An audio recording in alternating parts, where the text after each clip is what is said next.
Glórias a Deus. Aplauda o Senhor em nome de Jesus, porque Ele vive. Ele vive e Ele está dentro de nós. Amém, queridos? Glórias a Deus. Se você trouxe a palavra do Senhor, pode abrir no livro de Apocalipse.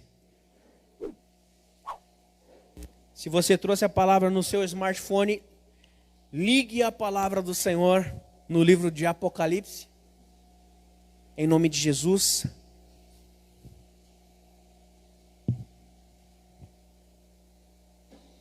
Capítulo 1, versículo 10 em diante, nós vamos fazer uma leitura breve e vamos estar falando um pouco a respeito da palavra e vamos estar lendo alguns textos durante a nossa ministração, porque é importante que falemos sobre isso. Antes de iniciarmos, enquanto você procura, eu preciso perguntar para vocês: que tipo de igreja nós somos? Nós vamos falar sobre as 7 igrejas de Apocalipse, as 7 igrejas que o Senhor Jesus escreveu cartas para ela, para que nos fosse entregue, para que nós pudéssemos nos avaliar como igreja do Senhor, nos avaliar e tentar entender que tipo de igreja nós estamos sendo. E através disso, em nome de Jesus, que possamos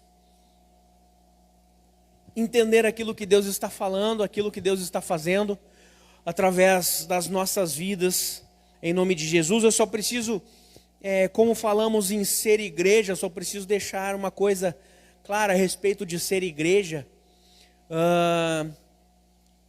Nós somos igreja do Senhor quando estamos reunidos em culto. Quando estamos separados, nós não somos igreja, nós somos cristãos. E nós nos reunimos é por isso que o congregar é tão importante. Porque de outra forma eu não precisaria congregar. De outra forma eu não precisaria estar reunido com os meus irmãos adorando ao Senhor. Então somos igreja quando estamos reunidos, fazendo parte do corpo de Cristo. Então somos igreja, em nome de Jesus, amém? Então que tipo de igreja estamos sendo? Aqui na palavra de Apocalipse, capítulo 1, verso 10 em diante, fala assim: achei-me em espírito no dia do Senhor, e ouvi por detrás de mim uma grande voz como de trombeta dizendo: o que vês, escreve em um livro e manda às 7 igrejas: Éfeso, Esmirna, Pérgamo, Tiatira, Sardes, Filadélfia e Laodiceia. Depois no verso 16, diz assim: tinha na mão direita 7 estrelas, e da boca saía-lhe uma afiada espada de 2 gumes, o seu rosto brilhava como o sol na sua força. Quando o vi, caí a seus pés como morto. Porém ele pôs sobre mim a mão direita, dizendo: não temas, eu sou o primeiro e o último, e aquele que vive. Estive morto, mas eis que estou vivo pelo século dos séculos, e tenho as chaves da morte e do inferno. Escreve, pois, as coisas que viste, e as que são, e as que hão de acontecer depois destas. Porquanto ao mistério das 7 estrelas que vistes na minha mão direita, e os 7 castiçais de ouro, as 7 estrelas são os anjos das 7 igrejas, e os 7 castiçais são as 7 igrejas. Amém? Aqui o próprio Jesus Cristo arrebata João enquanto ele estava preso como escravo em uma ilha, e dá a visão do Apocalipse para ele. E aqui o próprio Cristo aparece para ele, e nós temos a certeza e a convicção de que é Jesus Cristo, porque ele diz: eu sou o primeiro e eu sou o último. Ele diz que tem as chaves da morte e do inferno, e Cristo venceu a morte, e Cristo venceu as trevas, o inferno. E ele diz que estava morto, mas vive pelo século dos séculos. Então o próprio Cristo aparece em visão para o apóstolo João, o apóstolo do amor, e começa a se aproximar dele com 7 estrelas na sua mão direita, e a Bíblia diz que ele caminha entre 7 castiçais, 7 candelabros, diz aqui em algumas outras traduções. Então, aqui nesse texto nós entendemos, porque Jesus Cristo fala aí, escreve o que tu está vendo, e escreve também aquilo que irá acontecer. Então Cristo gostaria que nós soubéssemos que Ele está andando entre a igreja. Porque ele mesmo explica, ele mesmo traduz a visão a João. Olha, as 7 estrelas são os 7 anjos da igreja. E os 7 castiçais são as 7 igrejas. Escreve para elas. E as igrejas, logicamente, estão tipificadas. Nós não temos apenas 7, mas são 7 modelos, 7 tipos de igreja que existem. Existem algumas pessoas que dizem que os 7 anjos, que o anjo da igreja é o pastor da igreja. Eu não sei se eu concordo com isso. Eu não sei se aqui Cristo não está falando de uma forma literal. As igrejas mais pentecostais creem nisso. As igrejas, por exemplo, presbiterianas acreditam que o anjo da igreja é a junta diaconal. Outras igrejas neopentecostais acreditam que é a sua convenção, é o anjo da igreja. E, então, Cristo não explica. Eu acredito que isso é um pouco mais literal. Eu acredito que ele esteja falando realmente com um anjo que cuida das igrejas. Enfim, nós não sabemos. Apesar de que é bem provável que também possa ser o responsável pela congregação, porque ele escreve a carta para a igreja, para o anjo da igreja, falando sobre a igreja. Manda que ela se arrependesse, manda que ela vivesse, fala que está concordando ou não. Então, essa parte, teologicamente, existe 3 linhas de raciocínio, que nós não viemos aqui para desvendar elas, nós viemos aqui para falar sobre os tipos de igreja que existem hoje. E que o próprio Cristo já falava delas a João através do seu arrebatamento de sentidos que teve na visão do Apocalipse. E eu acho interessante que Jesus Cristo nos traz uma revelação. A palavra do Senhor fala que o Espírito Santo habita em meio aos louvores. A palavra do Senhor fala que o Senhor Jesus está junto conosco. E aqui neste livro está muito claro, aqui nesse versículo está muito claro que Jesus Cristo habita no meio das igrejas. Porque a visão que João tem é que ele está caminhando entre os castiçais, entre os candelabros. Ou seja, nós estamos aqui reunidos, louvando, adorando, nós estamos aqui falando da palavra, escutando, se edificando, e o próprio Cristo está caminhando aqui no nosso meio. O próprio Cristo vem pessoalmente buscar o teu louvor, ele vem pessoalmente buscar a tua adoração. E isso é maravilhoso, porque quando nós falamos dele, e para quem prega a palavra é uma responsabilidade, porque nós estamos falando de alguém que está aqui neste momento. Então Cristo olha para João e fala, olha, escreve, fala para eles exatamente o que eu vou te mostrar agora.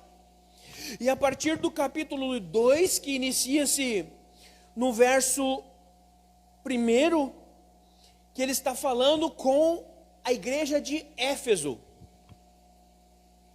E ele fala, o anjo da igreja de Éfeso escreve, estas coisas diz aquele que conserva na mão direita as 7 igrejas e anda no meio dos 7 candeeiros de ouro, 7 castiçais de ouro, os candelabros.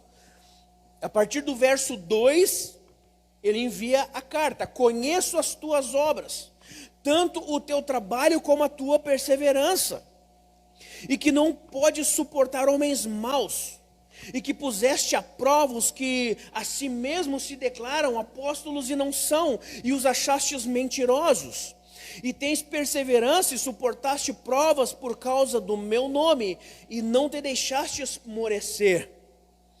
Tenho, porém, contra ti que abandonastes o teu primeiro amor. Eu queria iniciar a nossa mensagem hoje falando a respeito disso. De igrejas que têm um profundo conhecimento da palavra do Senhor, igrejas que têm um profundo conhecimento das coisas espirituais, que vivem as coisas espirituais, que colocam à prova pessoas e encontram erros e encontram acerto nessas pessoas, igrejas que trabalham e trabalham e trabalham em prol do reino do Senhor, mas que vivem uma vida afastada daquilo que o próprio Deus planejou. E talvez algumas coisas nós vamos estar lendo, e assim como eu, vocês vão estar lembrando de algum lugar. Vocês vão estar pensando, talvez em nós mesmos, talvez na vida de outras pessoas. Mas a palavra do Senhor na igreja de Éfeso, ele disse: olha, as tuas obras são maiores que as primeiras, e tu tem feito coisa certa, tu tem conhecimento da palavra, conhecimento teológico, tu sabe quando uma pessoa está falando a verdade, quando uma pessoa está mentindo, mas tenho contra ti que abandonastes o primeiro amor. E a gente estuda um pouquinho sobre primeiro amor, e nós vamos entender que o primeiro amor significa aquele fervor que tínhamos quando logo conhecemos Cristo. Logo nos primeiros dias que nós conhecemos a Jesus, nós nos apaixonamos por Ele, e nós entregamos nossa vida diante do altar e vivemos intensamente aquilo. Nós saímos da igreja no primeiro encontro voando, flutuando, parece que nada pode nos atingir, parece que nada é capaz de nos atingir, e quando surge um problema, uma dificuldade, não tem problema, o meu Deus é maior que os meus problemas. Tem até um louvorzinho bonito que canta assim, né? O meu Deus é maior que os meus problemas, eu não temerei. E coisas acontecem, e as pessoas te fazem mal, e elas te falam contra ti, se levantam contra ti, e tu não tem problema, porque Deus é maior e Ele está comigo, e tu conhece o amor de Deus, e tu sabe quem tu é na presença de Deus. O problema é que quando nós nos aprofundamos na nossa espiritualidade, que na verdade é religiosidade, camuflada de espiritualidade, nós vamos cada vez mais nos afastando do Senhor, buscando uma religiosidade, fazendo as coisas, tendo discernimento da palavra, tendo conhecimento da palavra. Nós nos afastamos daquilo que Deus está querendo fazer e se comunicar conosco. E muitas vezes nós nos tornamos religiosos a ponto de levantar todo dia e fazer o meu devocional, não por amor a Cristo mais, mas porque eu me acostumei com isso, e Deus o livre, eu preciso fazer o meu devocional, eu tenho que fazer o meu devocional, não mais porque Deus pediu, mas porque aquilo se tornou algo fatídico na minha vida. E eu não busco mais a Deus pelo que Ele é e pelo que Ele nos trouxe de salvação, e sim eu começo a buscar a Deus mecanicamente, religiosamente, buscando, me afastando daquele primeiro amor que me trouxe a presença e que me fez entender que sou filho. Porque conforme o tempo passa, nós nos afundamos. Isso não é uma coisa ruim, amém? Nos afundar na obra do Senhor não é ruim, mas nós nos afundamos na obra do Senhor, no labor, como a palavra fala, no trabalho da obra, e nós acabamos nos tornando apenas servos e não mais desfrutamos da presença como o filho desfruta. Se nós trouxermos, por exemplo, um exemplo é ótimo, né? Mas se nós trouxermos um exemplo para falar a respeito disso, podemos trazer um exemplo de uma grande empresa. Da empresa, e onde existe o filho do dono da empresa. Quantos já leram atrás de um carro aquele dizer que existe assim: eu não sou o dono do mundo, mas eu sou o filho do dono. Os meus filhos ainda não são os donos da minha casa. Por enquanto é eu e minha esposa. mas a casa é deles, porque são filhos. E eles desfrutam de tudo aquilo que tem lá dentro, mesmo que eles não tenham movido uma palha para adquirir aquilo. E nós, como filhos, precisamos nos aproximar novamente do primeiro amor para desfrutar da salvação que Cristo conquistou para nós na cruz do Calvário, sem que, ou mesmo que nós não tenhamos parte nela.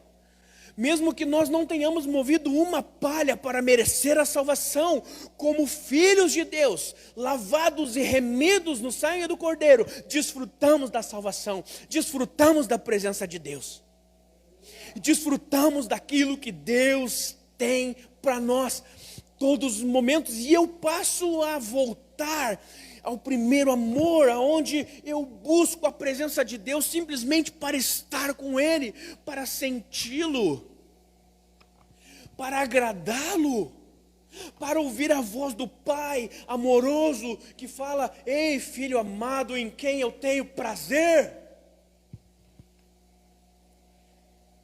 Que nós possamos não ser como a igreja de Éfeso, e que possamos buscá-lo pelo que Ele é, pela pessoa de Cristo,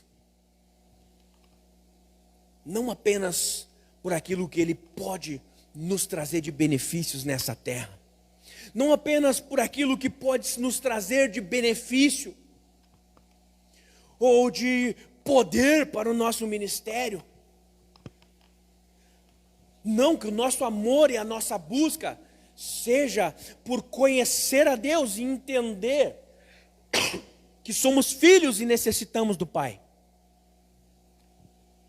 E que o nosso amor e a nossa busca seja por entender quem nós somos no coração dEle. Não diretores, presidentes, não CEOs, mas filhos amados. Filhos que recebem o amor do Pai. E a Bíblia diz: se hoje posso amar, é porque primeiro Ele nos amou. Se um filho demonstra todo amor e todo carinho a seus pais, é porque primeiro deles recebeu amor e aprendeu a amar com seus pais. E nós aprendemos a amar com o nosso Pai, o Pai Celestial, aquele que nos criou, que nos gerou no seu ventre, dentro das suas entranhas, antes mesmo da fundação do mundo. Já havia sacrificado o cordeiro dentro do seu coração para encobrir, para zerar a nossa dívida, os nossos erros. Mas muitas vezes nos afastamos desse Pai, como a igreja de Éfeso. E o pior, queridos, que existem pessoas dentro da igreja, há 15 anos, 10 anos, 20 anos, assim, dessa forma, vivendo afastadas do Pai, dentro da igreja. Vivendo afastadas do amor e da graça, sem desfrutar daquilo que o Pai tem, apenas vivendo uma vida religiosa, e não um relacionamento de amor com o nosso Deus, com o nosso Pai. Depois, a segunda igreja no verso 9, é a igreja de Esmirna. E aqui fala: conheço a tua tribulação, a tua pobreza, mas tu és rico, e a blasfêmia dos que a si mesmos se declaram judeus e não são, sendo antes sinagoga de Satanás. Não temas as coisas que tens de sofrer. Eis que o diabo está para lançar em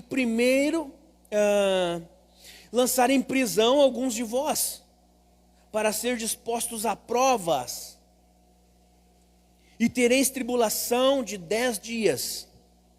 Sê fiel à morte, e dar-te-ei a coroa da vida. Percebe que Jesus Cristo não tinha nenhuma repreensão a fazer a esta igreja? Percebe que aqui para a igreja de Esmirna, Jesus Cristo não tem nenhuma repreensão. Antes, porém, muda o status da igreja. Conheço as dificuldades que vocês estão enfrentando. Conheço a perseguição que vocês estão enfrentando. Sei das dificuldades, inclusive financeiras. Sei que vocês são pobres, porém são ricos. Sobre o que ele está falando aqui, senão do amor e da graça dele na vida dessas pessoas? Do que ele está falando aqui, senão da presença dele mesmo na vida e no meio daquela congregação, daquela igreja? E ele fala, mas olha, o diabo vai lançar vocês à prova. Mas ser fiel até a morte e dar-te-ei a coroa da vida. Cristo elogia a igreja.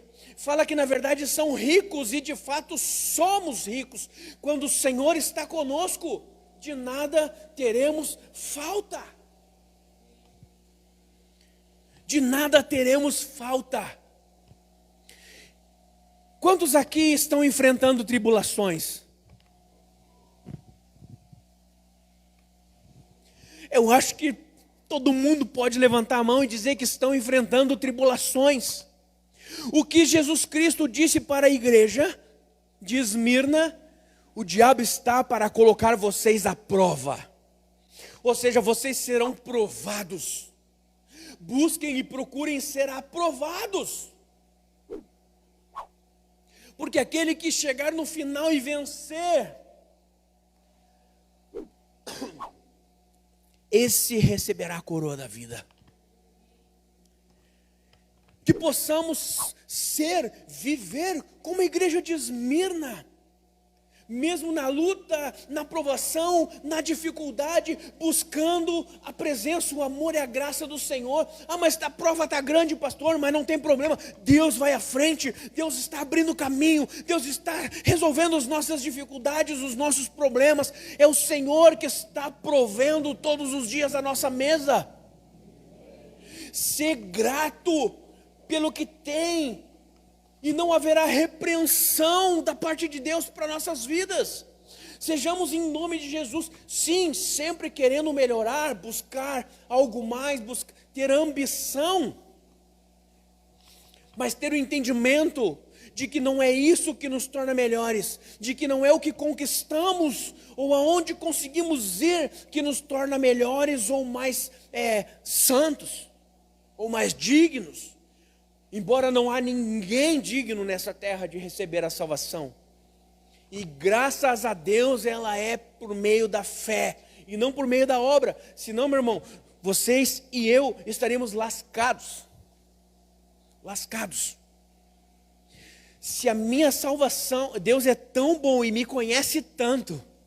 Deus me conhece tanto que se a salvação fosse por mim, eu a perderia.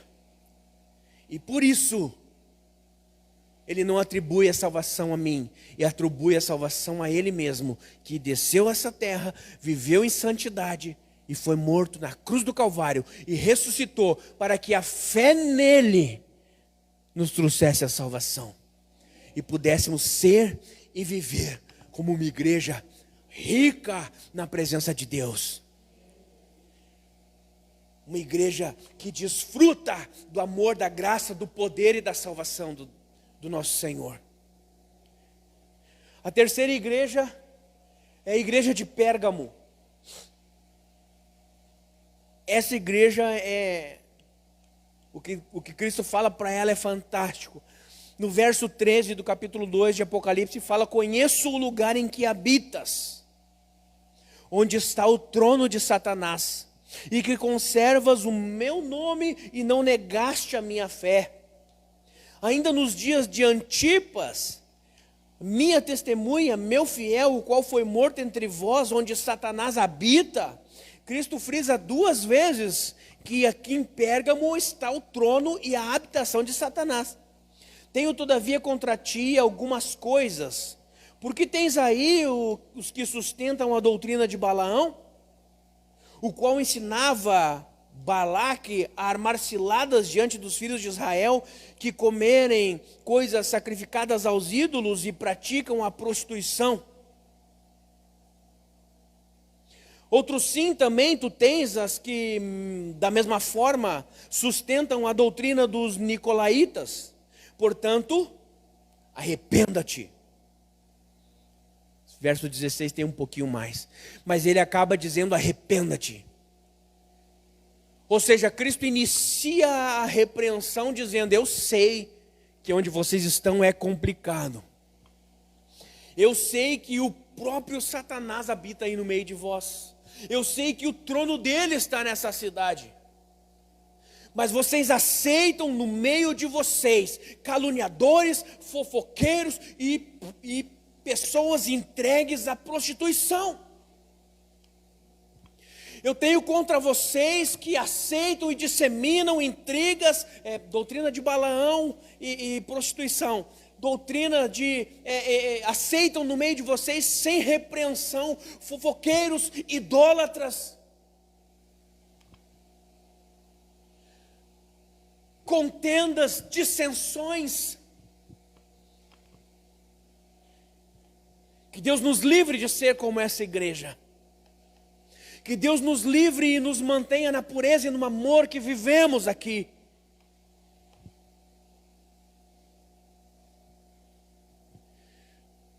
Eles tinham tudo, e ao mesmo tempo não tinham nada.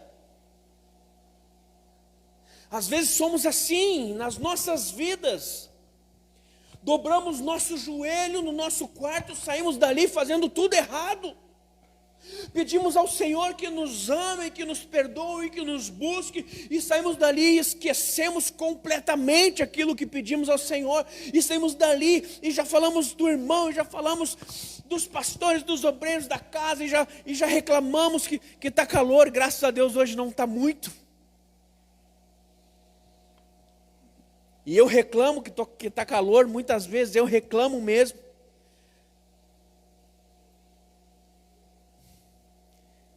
Quando na verdade eu deveria ser mais do que grato a Deus, até mesmo pelos dias quentes aqui na congregação, porque esses dias também são do Senhor. E Deus está permitindo que estejamos na sua presença, reunidos, o adorando.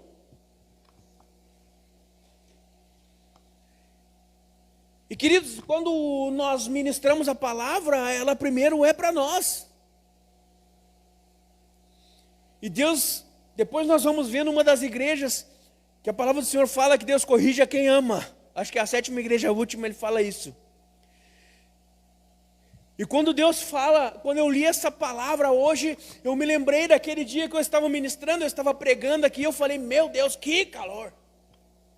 Não dá para aguentar, eu não gosto do verão.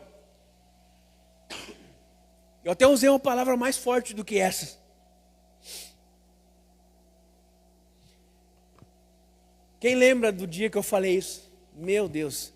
E eu devia ser grato a Deus. E eu sou grato a Deus. E a palavra me corrige porque às vezes eu e você reclamamos daquilo que Deus tem nos dado.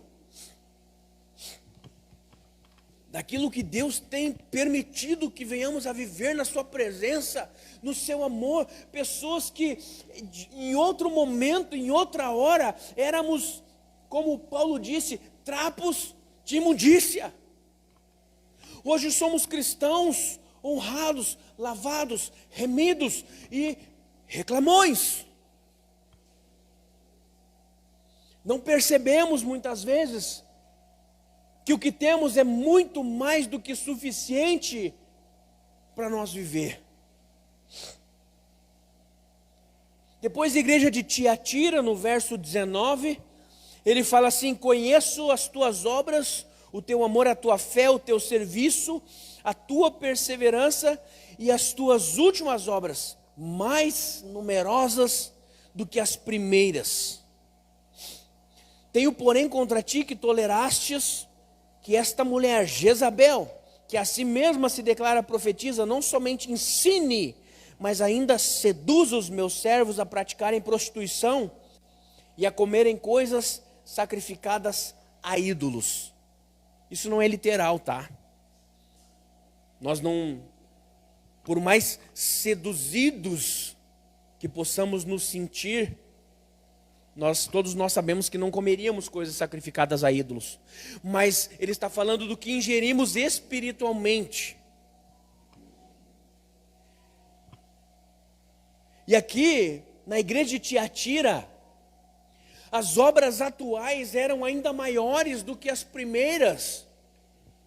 Sabe, queridos, que eles vinham numa crescente em Deus. E eu percebo que nós muitas vezes não somos assim, nós somos um eletrocardiograma no Senhor.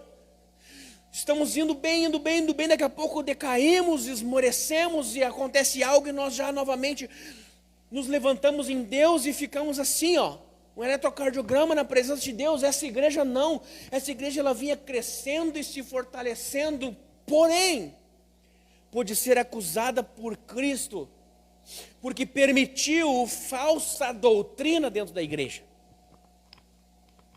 Porque permitiu que fosse ensinado palavras que não condizem com a verdade. E essas palavras seduziram muitos. E os fizeram, sim, idolatrar coisas, pessoas, grupos, ministérios. Deixa eu falar algo para você, se eu amo mais o meu ministério do que as pessoas, eu estou idolatrando. Se eu amo mais o meu ministério do que as pessoas que estão e convivem conosco, eu estou idolatrando o meu ministério. Alguns anos atrás eu precisei passar por uma prova ferrenha da parte de Deus. Porque eu amava aquilo que Ele havia me dado mais do que tudo. Mais do que tudo. E foi um momento em que nós vivemos que Deus fala ao meu ouvido e diz assim: ei, tudo isso que tu está aí, me dá.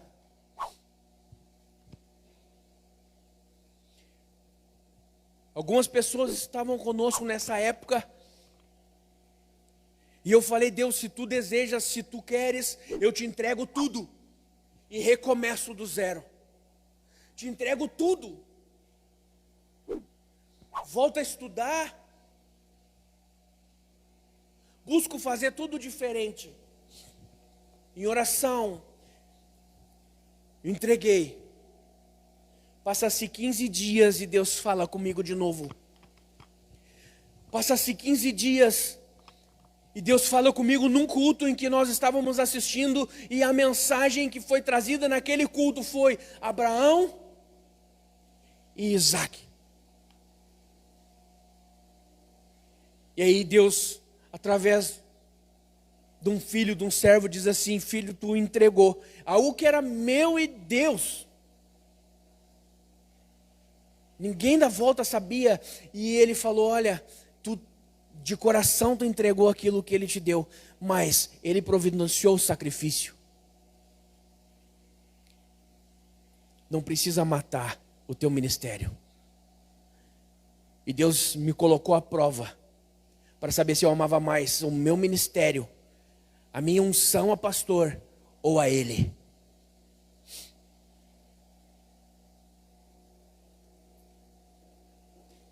Aqui, nessa igreja, falsas doutrinas estavam sendo ensinadas dentro da igreja.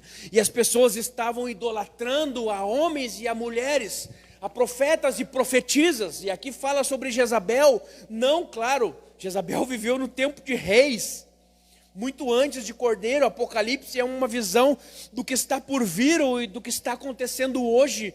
Então, claro, obviamente, ele está falando uma alusão a um espírito imundo, demoníaco, que agia na vida de Jezabel e age hoje dentro das igrejas. Trazendo idolatria, prostituição, que pode ser uma prostituição carnal ou uma prostituição espiritual. Quando nós deixamos de trazer adoração ao Senhor, nós estamos nos prostituindo espiritualmente. E essa igreja estava dessa forma. E não podemos cair nos mesmos erros que Cristo já nos deixou para ensinar-nos. Que possamos ser uma igreja irrepreensível, como o corpo de Cristo, como a noiva do Senhor. Igreja de Sardes, a partir do verso 1, já estamos encerrando, tem mais duas igrejas apenas. Igreja de Sardes diz assim: o anjo da igreja de Sardes escreve: estas coisas diz aquele que tem os 7 Espíritos de Deus e as 7 estrelas. Conheço as tuas obras, que tens nome de que vive e estás morto. Sê vigilante e consolida o resto que estava para morrer, porque não tenho achado íntegras as tuas obras na presença do meu Deus. Lembra-te, pois, do que tens recebido e ouvido, guarda-o e arrepende-te.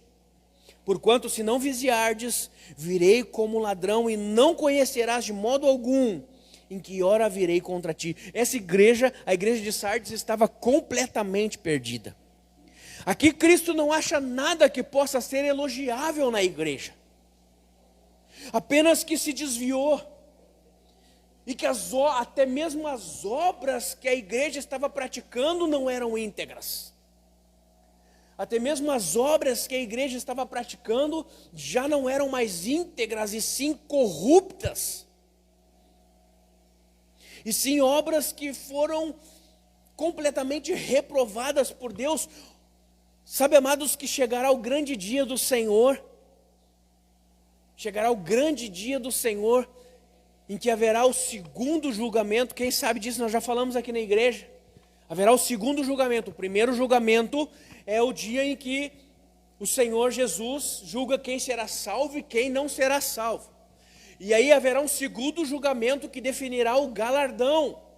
E esse nós estaremos à porta da Nova Jerusalém, prestes, e me emociona isso, prestes a entrar na Nova Jerusalém com o nosso Deus. E nós teremos que chegar tete a tete com o Senhor sentado no seu trono. Consegue visualizar isso? Você consegue imaginar isso? Nós na frente de Deus, o Senhor no seu alto e sublime trono, e nós apresentando a Ele as nossas obras. Senhor, foi isso que eu fiz para Ti aqui na terra. Isso eu trabalhei para Ti aqui na terra, essas obras eu fiz para Ti aqui. E a Bíblia diz que do trono do Senhor sairá um fogo consumidor. E o apóstolo Paulo fala que tem medo de ser envergonhado naquele dia por não restar obra de Deus ali. Porque toda obra humana, corrupta ou falsa, será queimada pelo fogo e ficará ali diante de ti apenas o que tu fez realmente para o Senhor. Essa igreja não tinha mais nada que se aproveitasse. Todas as obras dessa igreja de Sardes estava corrupta. Que nós não venhamos a nos envergonhar naquele dia, como o apóstolo Paulo disse, e que possamos praticar as boas obras do Senhor nessa terra e buscá-lo verdadeiramente. Depois, no verso 15, a carta que foi escrita a Laodiceia, uma das mais terríveis cartas, e já estamos encerrando, que diz assim: eu conheço as tuas obras, que nem és frio e nem quente. Quem dera fosses frio ou quente, assim, porque és morno, e nem és quente nem frio, estou a ponto de vomitar-te da minha boca. Pois dizes: estou rico e abastado e não preciso de nada, e nem sabes que tu és um infeliz, sim, um miserável, pobre, cego e nu. Uma igreja repugnável aos olhos do Senhor, a igreja de Laodiceia. Uma igreja em que eu não sou muito crente, mas eu também não estou no mundo. Eu vou à igreja às vezes. Eu não tenho mais o fervor. E eu não sou cristão nem na minha casa mais. Só na frente dos outros. Uma igreja traz náuseas ao Senhor. Percebe isso, queridos? Hoje é um culto de ceia. Talvez são palavras duras. Mas vamos ler o final. Verso 19. Diz assim: eu repreendo e disciplino a quantos amo. Sê, pois, zeloso e arrepende-te. Talvez algumas obras eu tenho parado de praticar, ou talvez eu tenho praticado apenas na frente de outras pessoas. Eu oro apenas quando estou na igreja, eu não oro mais na minha casa, eu não leio a Bíblia mais. Eu sou morninho. Se eu pego uma água fervendo da boca do fogão, podemos dizer assim, vamos fazer uma comparação com os cristãos. Não com nós, graças a Deus, mas pega a chaleira e bota ali e ferve. Assim é o cristão de Laodiceia, na igreja, a água está fervendo, e aqui eu tenho um balde de água fria, fora da igreja, água gelada, tira um balde d'água da geladeira e deixa ali, e aí tu pega do culto, e vai para casa e vira tudo na água gelada e vira morno. São os cristãos de igreja, e não de vida, cristãos dentro da igreja, uma vida santificada, mas em casa, no trabalho, não. Na escola, não. Nas festas, não. Para quê? Se é melhor ser do mundo.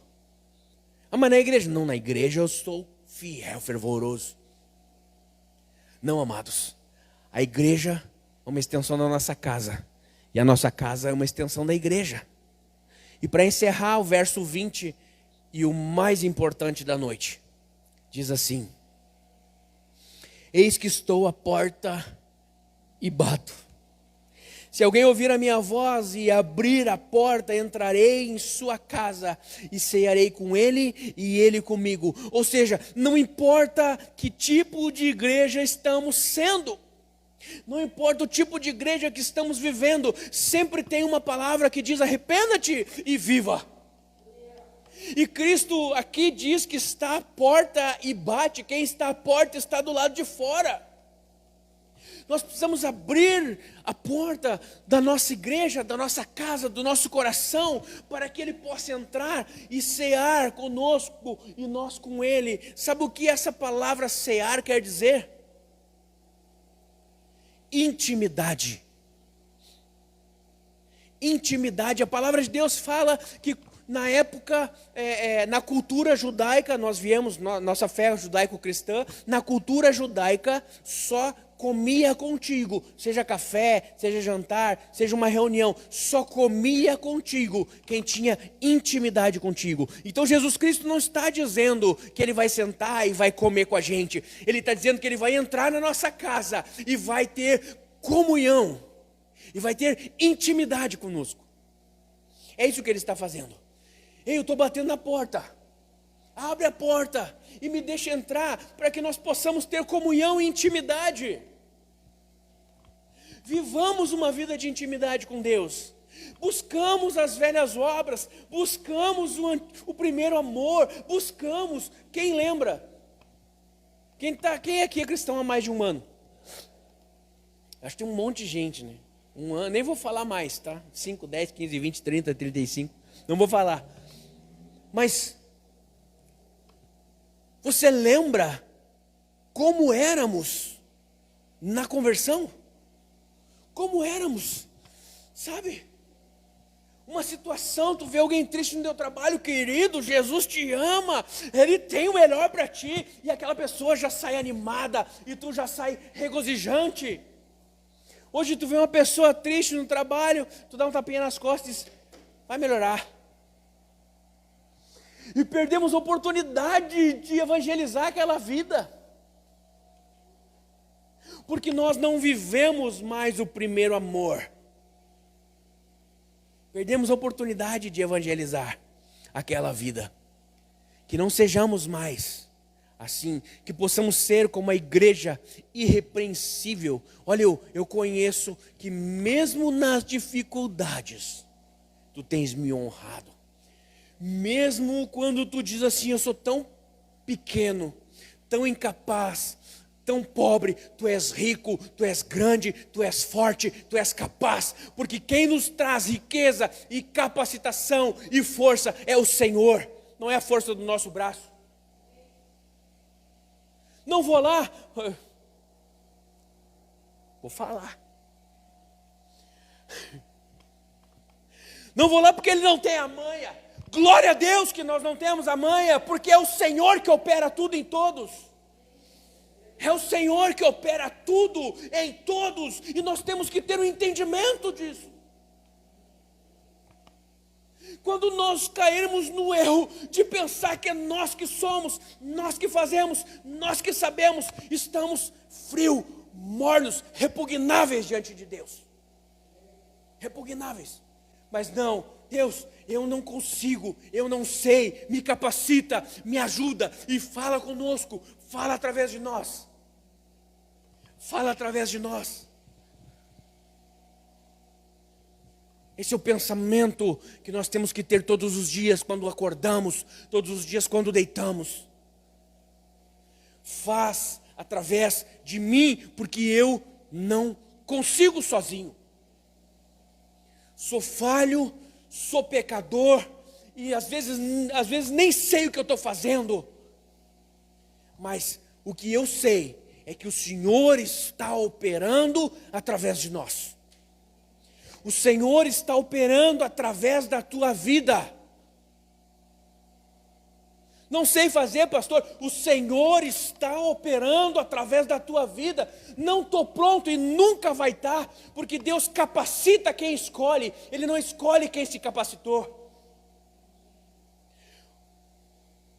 Não, eu já sei, já estou pronto. Então não precisa de Deus mais. Não precisa de Deus mais. Que possamos ser assim, humildes e com entendimento de que o Senhor está operando tudo em todos. Que sejamos uma igreja gloriosa na presença dEle. Que como igreja sejamos irrepreensíveis no trato, irrepreensíveis na conduta, na palavra e no amor.